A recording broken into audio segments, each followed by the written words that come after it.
all-around big sister and mentor, Nisha Smith, is going to be put on the spot. Y'all, this is your boy, Janard, and we are here with a very special young lady, Miss Nisha Smith, and we are ready. You ready? I'm ready. All right, y'all, join us right now. It's going down. We're going to put Nisha on the spot.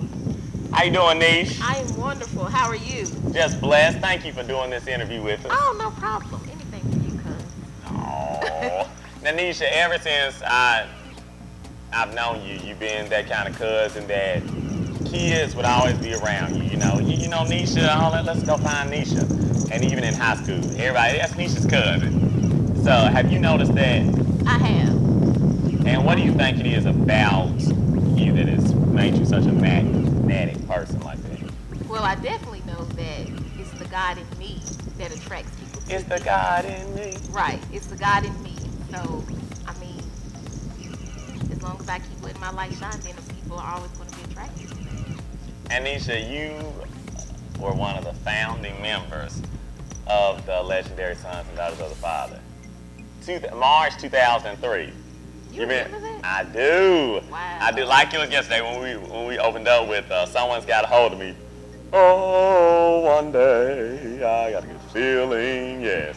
Tell me, why did you agree to do that to help kick that off, whatever it has led us to, and what was that experience like for you? Because let me tell you, when we did our thing, it was you, Keisha, Tiffany, Jamon, Lavondia, Crystal. We didn't come to play. Right. We were singing. What was that experience like for you? It was very fun. I actually looked forward to the practices. Every it was Sunday. fun. Every Sunday we had a It was practice. very vibrant, and it was just fun. And with you being who you are, you just can't say no to Janard. Just can't say no. Well, thank you for that contribution to me and all that you continue to make and all you will continue to make when I ask you to do other stuff in the future. Now, sometimes I may have to be like, Janard, I have something to do. And she does. So, now, Nisha, you are one we talk a lot about you having. You remind us of Grandmama, Mary Smith. Nisha, my cousin, for those of y'all who don't know. Tell me, what do you get from Grandmama? What do you see in yourself that reminds you of Mary Smith? I can be very outspoken, very blunt, and I will just tell you like it is.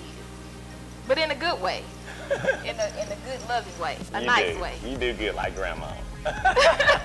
Like Grandmama. Growing up, the legendary Riverdale Halftimers. What did that time, describe to me that time in your life? What year were you in Halftimers? You remember? Well, I started out in middle school. I was in a junior halftime. Then in the 8th grade, and then I danced from 9th grade to my sophomore year. And that was when I'm a dancer. I still love to dance to this day. Yeah, because people always be like, Nisha can dance. Nisha can dance. Your cousin Nisha. Okay. So you inspire me that way. What was your training ground for dancing? What was your training ground for singing? Your training ground for being a leader to the young people? Wow. Actually, Pastor Ann, and this is serious, Pastor Ann planted a seed into me starting out with the Dance to Praise, was it? Mm-hmm. Dance to Praise. I didn't even want to do it. I did not want to dance whatsoever. When she would come over to the house to, kid me, I would go in my room. I just did not want to dance. But once I got up there and, and knew that at the time I didn't know that it was not about me, but I mean, I love it. That's right, like Pastor Ann said today, get over yourself. And I'm still dealing with that, getting over myself, holding on to what Nisha wants to do. So, for God to deliver me in that area as well. He can do it like only he can. Right. What drives you, Nisha? What drives me? Wow, my daughter keeps me. My daughter, I know now she needs me like never before. Right generation that we got coming up, he keeps me focused. Awesome. You're doing an awesome job. Thank you. To my little cousin. Shout out, Key. Love you. I know you're going to be watching this on Facebook. Greatest triumph. What is my greatest triumph? Well, a lot of people don't know this, but I didn't graduate high school. I didn't graduate high school. I got pregnant at the age of 16. I had Key when I was 17. And, of course, when I turned 18, I thought I was grown. I could do what Nisha wanted to do, once again, in myself. But I did go back, to school, Continental Academy, and I did get my diploma. It's equivalent as a high school diploma. So that was my biggest triumph because I never thought that I would ever go back to school and do that. And a lot of people don't know that. But look at you now. Greatest disappointment. Wow, what is my greatest disappointment? Well, when I got pregnant at a young age, because I felt like that I let my mom down. Because as a single mom of herself, she did very well raising, 3 kids. She did an awesome job. And I felt like that I let her down as a young teenage girl by getting pregnant at a young age. That was my greatest disappointment. But I don't regret it. I don't regret my daughter whatsoever. Oh, she's a gift, ain't she? She is. Little Kitty. Little Kitty Kate. Greatest fear. Wow. My greatest fear. What is my greatest fear? This may be simple to some people, but I've never been on an airplane. Shut up! I've never been on an airplane. Ever. I've had the opportunity to even go somewhere for free with somebody, but I turned it down because of the airplane. Because of the airplane. Well, maybe after this interview, you decide to get on that plane. I will now. So Good. Next time, when the opportunity comes.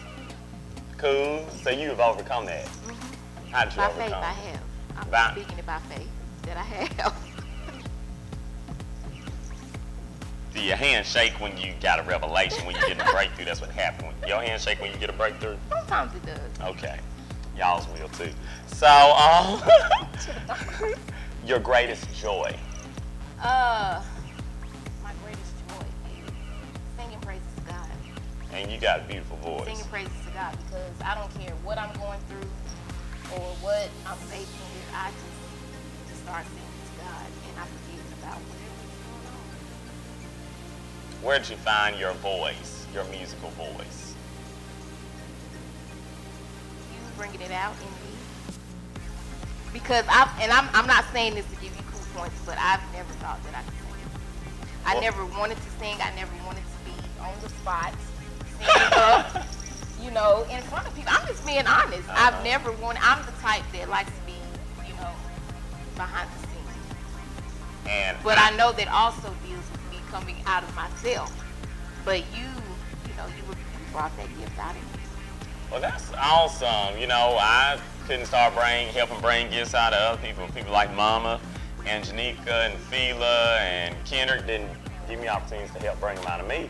And first, you were in the Sounds of Heaven. Janika, shout out Janika, had you in the Sounds of Heaven, and you led Jesus is the Light. I said, look at Nisha. And then from there, like, okay. And then the Sons and Daughters, and that's thing, praise team and whatever else God had for you. And the more I sing, and just continue to sing for God, it gets stronger,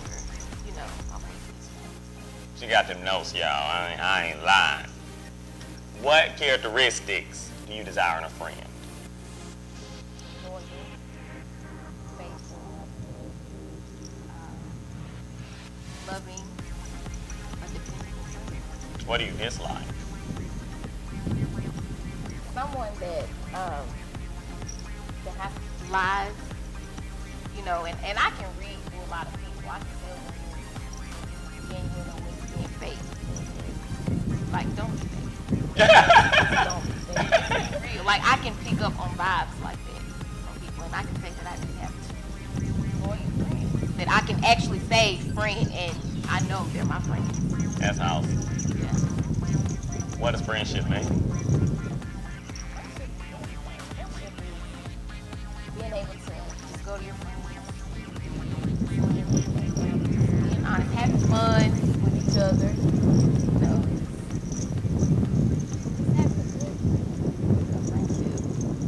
often do you think it's necessary to introduce new friends into your life?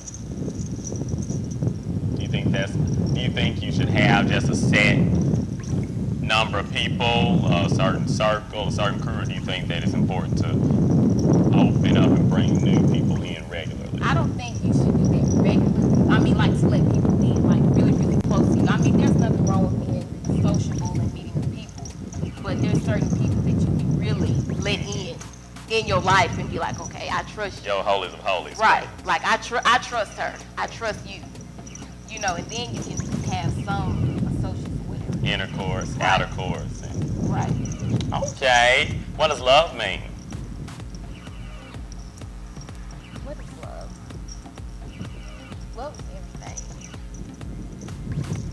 That's a good answer. Love is everything. People use the word love so loosely these days just because it sounds right. Everybody wants to be loved, but just because people say I love you, that doesn't necessarily mean they love you. Love is action. So I say I love you, then you're going to see that through my action or through other people's actions. Are you a spiritual person? How has your spirituality played a part in your drive to do what you do?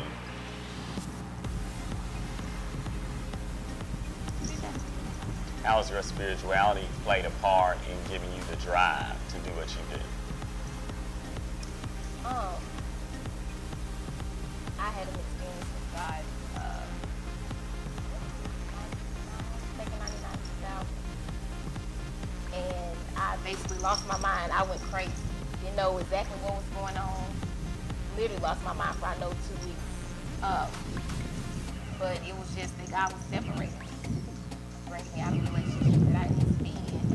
And once I got that relationship with him and began to see everything that he had for me, I'm just driven by that. Just keep going. So are you saying there was a situation that you were in and it became uncomfortable for you? You know, we can sit in something so long and it can be comfortable, but then when there comes a discomfort that causes us to allow ourselves to be moved from it. God was basically calling me out of that ungodly relationship. Okay. What is success? Success is achieving whatever you put your mind to do, chasing after your dreams, just being successful in your personal life, in ministry, on your job, not giving up. Would you call yourself successful? I do. I can be more successful in a whole lot of areas of my life. What's the secret to your success? Keep going. Keep striving. If I feel myself getting stagnant, don't stay there. Just keep going. Regardless how hard it get, I just gotta keep moving. What do you want your legacy to be, Nisha Smith? You're on the spot. I want my legacy for my daughter to, of course, do way better than I did as a child. Growing up. I want her to be able to go really as far as she possibly can go in life. And you have one last word to give to the wise? Don't get comfortable. Just keep moving. Whatever's in your heart, whatever you have dreamed of, if you left that dream behind, pick it up. Keep moving. Don't ever get comfortable in whatever God has given you because He is definitely moving. So just keep it moving. Keep it moving, like on Madagascar. I like to move it, move it. Is that what you mean? Pressing. Keep pressing. Well, you heard it. A word to the wise from the one and only Nisha Smith. We just put her on the spot. Thanks, Nish.